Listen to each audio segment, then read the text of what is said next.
Assalamu alaikum warahmatullah.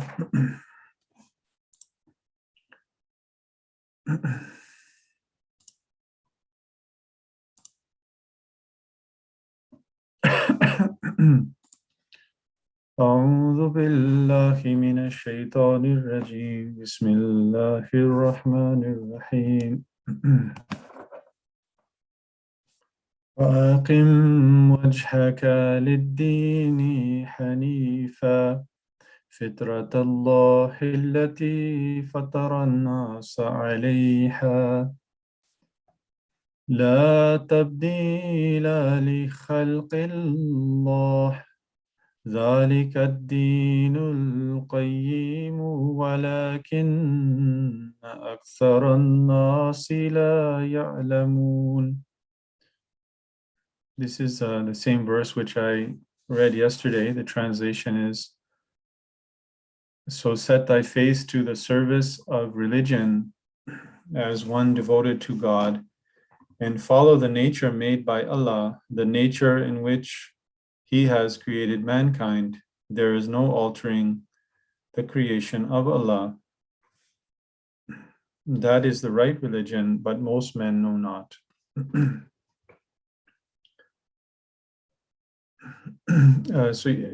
Yesterday in my dars, I spoke on the commentary of this verse from Hazrat Mirza Tahir Ahmed, where he spoke in depth on how the right religion is actually the inbuilt nature within man, and that inbuilt nature in man gives man the capability to to distinguish the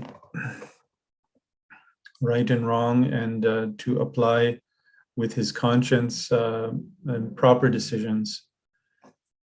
So I spoke how this was part of Islamic teaching, that we can arrive at proper understanding of things if we, as Prophet Muhammad sallallahu alaihi wasallam has said, that we use the insight of our soul or our minds, and then we can derive at the right conclusion, and our conscience will tell us if this is right and wrong.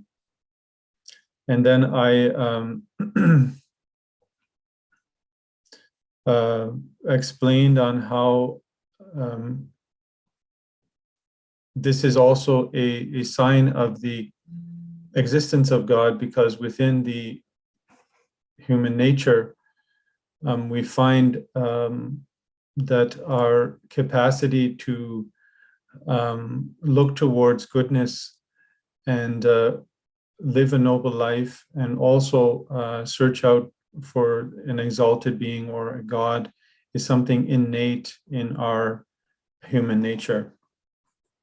And this is something which the scholars, which I mentioned, that the scholars have understood. And Khifd al-Masih Ravi Rahimahullah even mentioned about a scholar who is against the belief in God. Immanuel Kant has even had to surrender to this point, that yes, this one factor of consciousness still draws us to a conclusion that there must be a God. And then in explaining this, because this is a guidance which the Holy Quran has given us to use this faculty for our benefits, I explained that there has been ways and means which we find it's natural that the propaganda machine, just like the Hadith is telling us, that we are supposed to look to ourselves and use our own thinking. And the whole purpose of propaganda, or someone trying to persuade another person with their own opinion, whether it's a good opinion or it's a bad opinion, the propaganda or the persuasion from outside always influences a person, and they're not able to use their own thinking. And there are many things in which, and I spoke about that, on how we're living in an age where we can see that there are many factors which are trying to, you know, overpower our thinking through distraction, through propaganda, through just pure materialistic attractions. This can distinguish that light of that's within us that gives us the ability to make a correct judgment. So I explained that that there are some things which we find that in society they have been trying to steer the thinking of people in their own line, in their own ways, and monitor people and try to control them. And I mentioned religious factors, religious organizations which do this. I mentioned about also the present day and age where we are in, which it's now come to light that we are being controlled through the use of technology. And then another factor which I also spoke about before very briefly, but I would like to mention that today in this connection, because this has a lot to do with the connection of the second subject of individual freedom. Individual freedom is that philosophy which sort of opposes any law to follow. And individual freedom is, you know, connected very very closely with the subject, because if without you know, addressing this issue and understanding it properly, we cannot then you know, tell a person that the subject of understanding the Holy Quran, trying to see how it's beneficial for us, and see you know, see why, you know, why laws are made and how they're beneficial for us. Then if then it would, you know, it will not be useful. So it's very, very essential to sort of put this beside this idea, beside this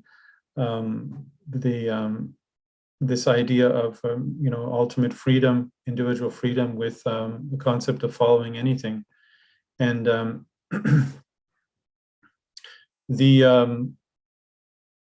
you know, there are some factors which we have to take into consideration when we think about this. And first of all, that even freedom in itself is, you know, is something that we cannot completely run away from, and we cannot be as much as we would like to, or we are as much as carefree as we are. We still have to face the consequences, and that, I told you as before, our conscience will let us know that once we have done something wrong, it will question us and will bother us. Secondly, if we want to run away from the laws of the laws that which are brought to us by religions, that we are, you know, sort of handed down traditionally from our parents, we still have to follow the laws which are of the country which we are in, and we cannot escape that. So there is a reality for having to follow some kind of set of rules and laws. And nowadays with the laws that are in place, the freedom which is you know, is ingrained into children when they're brought up here, that they do have to you know, to quite an extent, you know, the freedom in terms of moral freedom and laxity. Of course, they do not encourage to do anything harmful to the state, but when it comes to moralities, treatment to others, there is a complete laxity on that, or it's very much overlooked. And so the point which I wanted to now mention here about society as use of alcohol or drugs to, as a part of this system of freedom, and that this will help us to, um, gain happiness and peace of mind, and expand our horizons, and so on and so forth. The point here I wanted to first mention is that if we look at it, a person who is carefree, they will at one point in time, it's at some point in time, they will have to deal with their misdeeds and their problems, and they will not be able to escape from it. And the most easiest way and quick fix to that, and even it's sometimes given as a means of escape from reality, from those people who are actually who are very mature, and they are responsible people. Even this is also given as a quick fix out of stressful situations where they find themselves that they cannot get out of, where they maybe have been wronged. And so how they get out of that, they can only get out of it from their mind, from the anxiety in their mind. And that's the tool which will help them to ease their mind and relax their mind, is drugs and alcohol. So that's that's the whole sort of premise to that. And this one of the reasons, aside from the aspect of the thrill and excitement of doing this thing, and enjoyment of this, just for the sake of getting involved in it, because we are in an environment where it is common and it's become legalized, and we might just automatically, because of our surroundings, be affected by this and get involved in it without even using our mind. But the thing is that, and the reason why I brought this up is that there is a point to which you have your freedom, and there's a point to which freedom actually is actually just sort of a fantasy, or sort of a means to a quick fix. I can basically say that. And when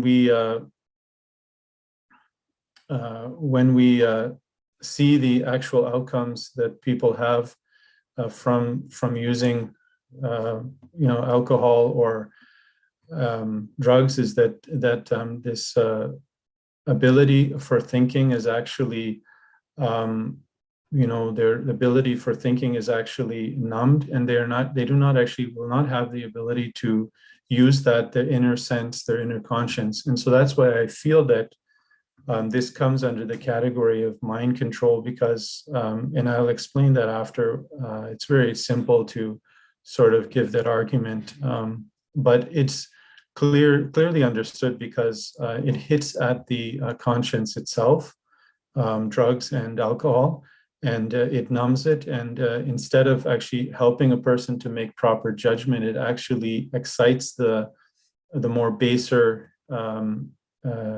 animalistic natures within a person.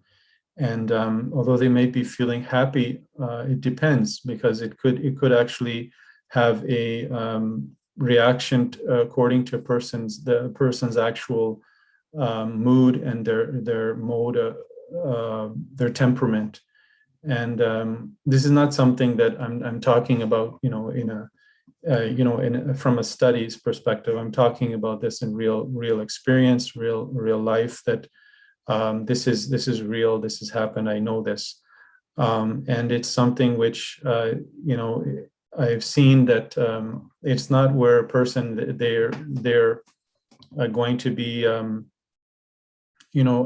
completely without any side effects, and also not only just harming them, but maybe harming others. And I wanted to make a point here is that when we think about, it's illegal to drink alcohol when you're driving. Okay, that makes sense. A person maybe they directly hurt or injure a person because their ability of thinking is impaired. But when why is it illegal? Why is it not illegal for a person, to drink at home, and or also in bars, where we find that domestic violence, because of alcoholism, or certain drugs, lead for a person being very violent. So I mean, there is no cars involved, but the person themselves become very violent. So, you have to apply the logic to this, and you have to think over it rationally and understand it. Now, there's also the factor of the fact that there is long-term side effects to the use of prolonged use of drugs. We now just very briefly about the use for mind control, and I just wanted to just make it aware to everyone, just to think over, just to realize this, what's happening, and because our religion is telling to stay away from outside intoxicants and influences, and use your own brain and arrive at the truth yourself. So we know, and it's not a hidden truth, that LSD was used by the CIA in experiments in McGill University, and there's also everyone knows as well, if they have any history of Quebec, that in 1940s and 50s, under Duplessis, there was also experiments which were conducted over the children who were in orphanages with certain drugs. I have a personal friend I know who is alive and who has gone through that trauma. This is not something I'm making up. This is a truth and realistic fact. We also know that the church is also used to have a pub across from every, or place to drink across from every main city center or town center, so that the men, the family would come for a prayer on Sunday, and so after the worship they would go and drink. This is part of the process of keeping them to come to church.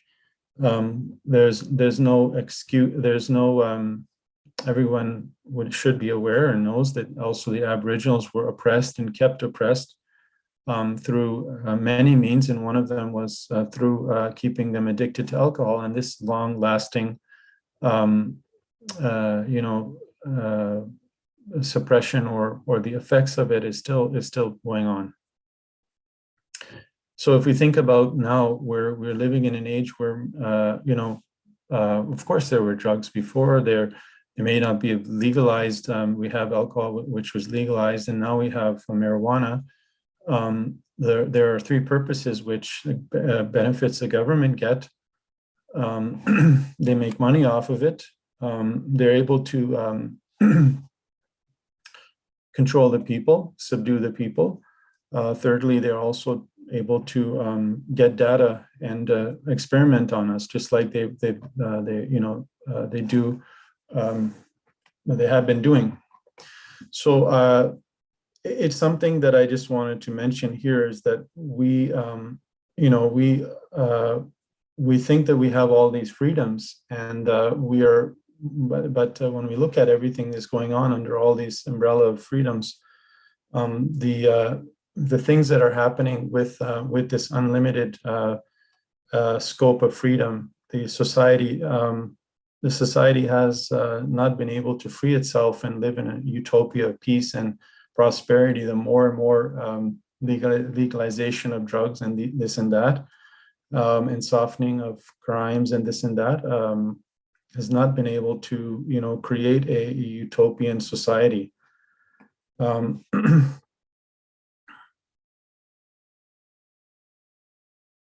So there's a point actually from Al-Islam, when it explained from the Holy Quran, there's a point I wanted to make mention here about drugs, and it says that, in quoting from the Holy Quran, that they ask thee concerning wine and game of hazard, that's gambling, say in both there is great sin and also some advantages for men, but their sin is greater than their advantage.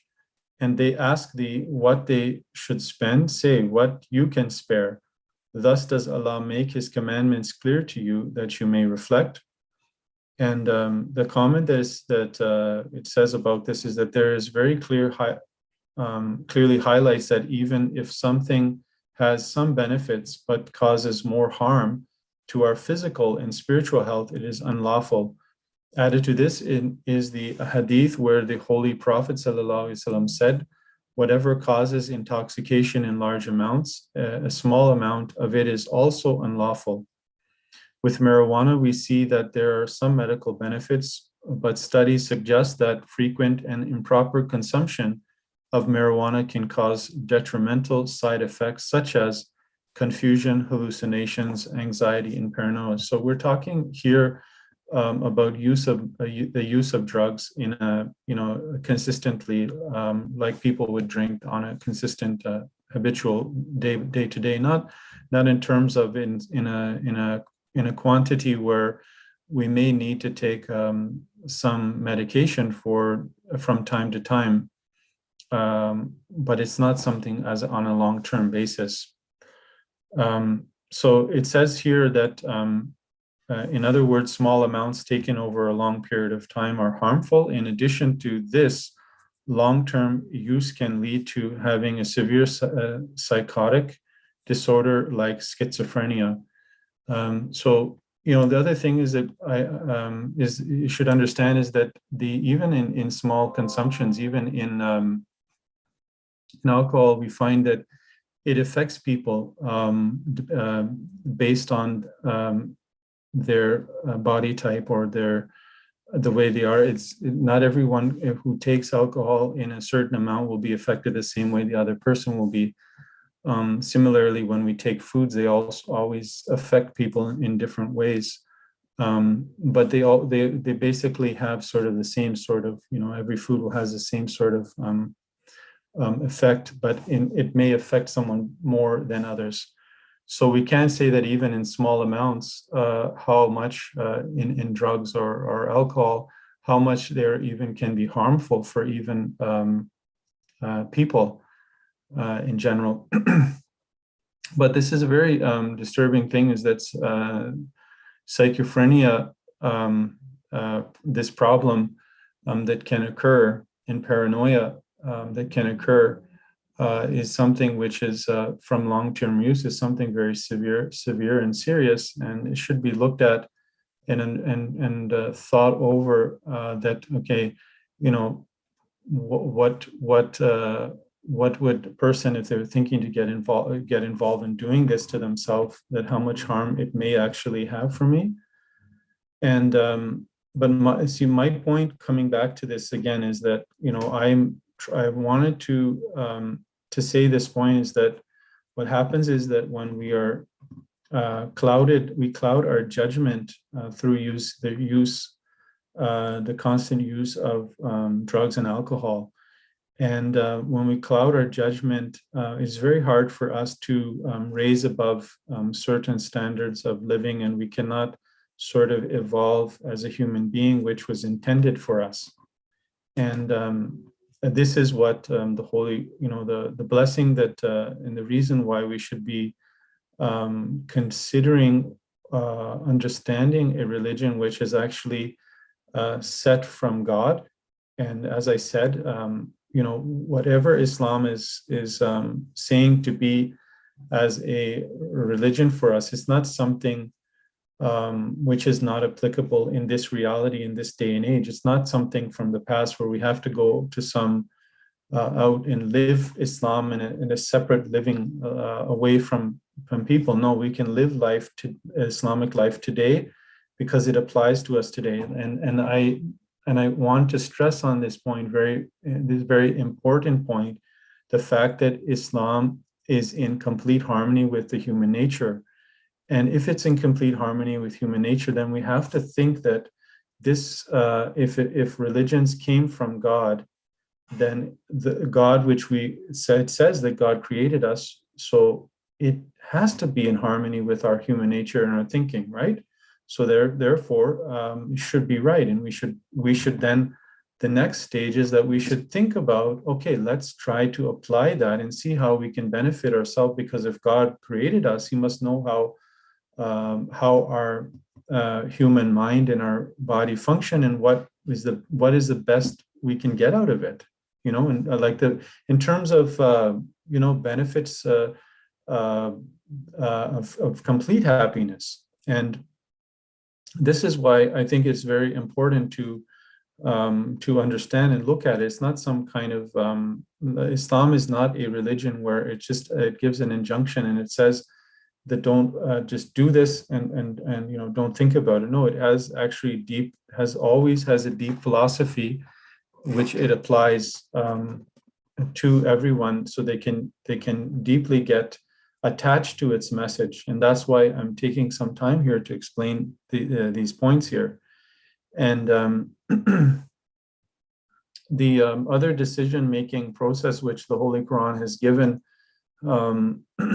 is actually Hazrat Masih Maud alayhi salatu wasalam is mentioned in Philosophy and Teaching of Islam. And here, without going into detail, because there is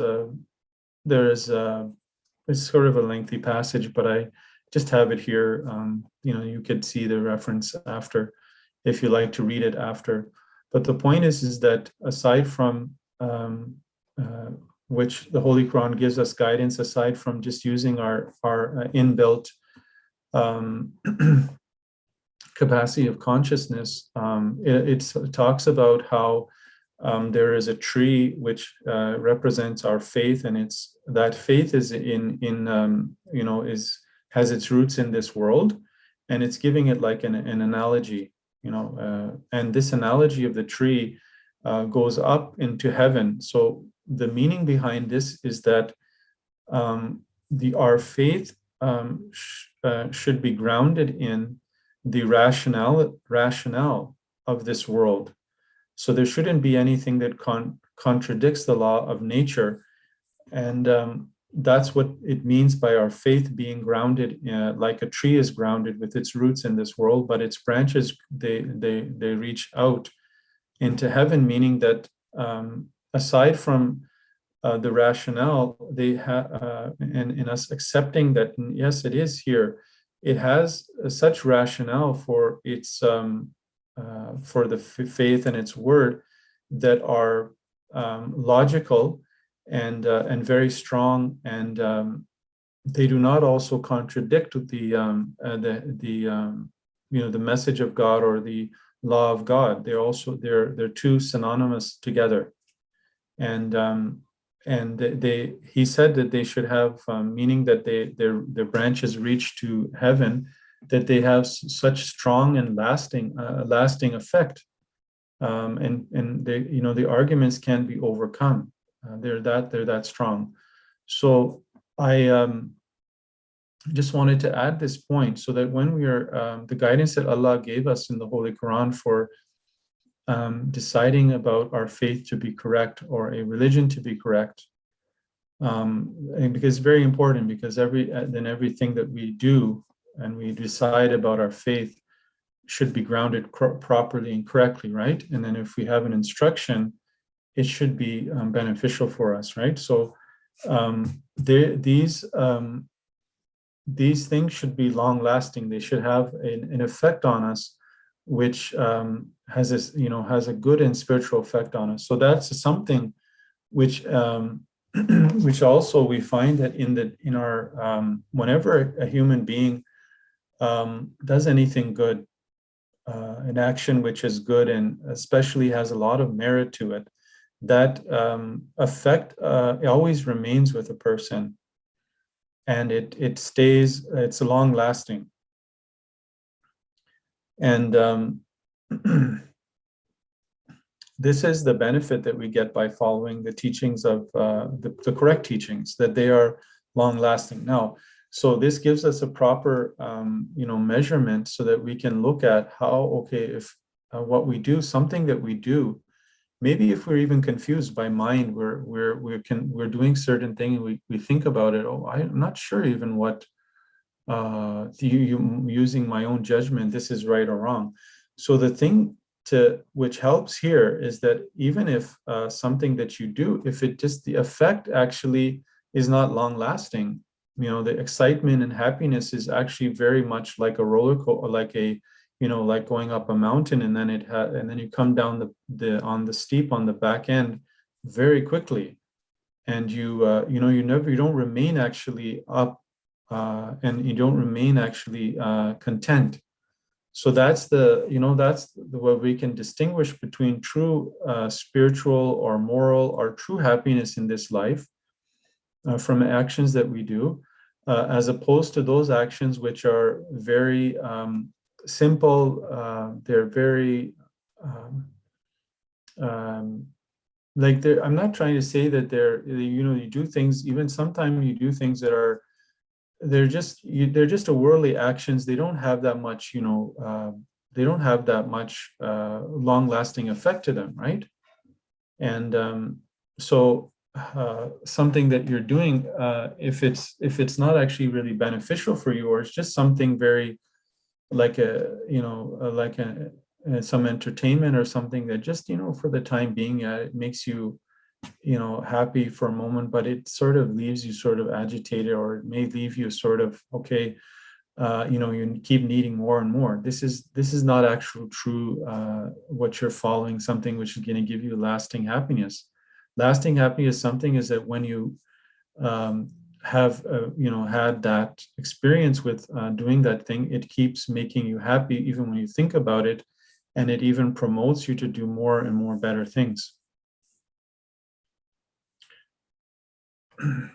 Even I just wanted to make one point here, and there's just a few minutes left, and I don't think that within the course of my lecture of during Ramadan, I'll do that, or have a chance to go over this one aspect, which I like just to mention now, is that the concept that I'm talking about now about freedom of the West, actually, if we look into it, where did it come from? Actually, that was when we actually go back, and when we see how historically, it evolved, this concept of freedom. We actually see that the influence, the people who were influencing European thinking and philosophy were actually to think, the saying, think outside the box, or to think outside of the religious thinking, the limited religious thinking. Were people who were actually influenced by Islam and by Muslim scholars, and the actual, the freedom and liberté and all that which we find in France, for instance.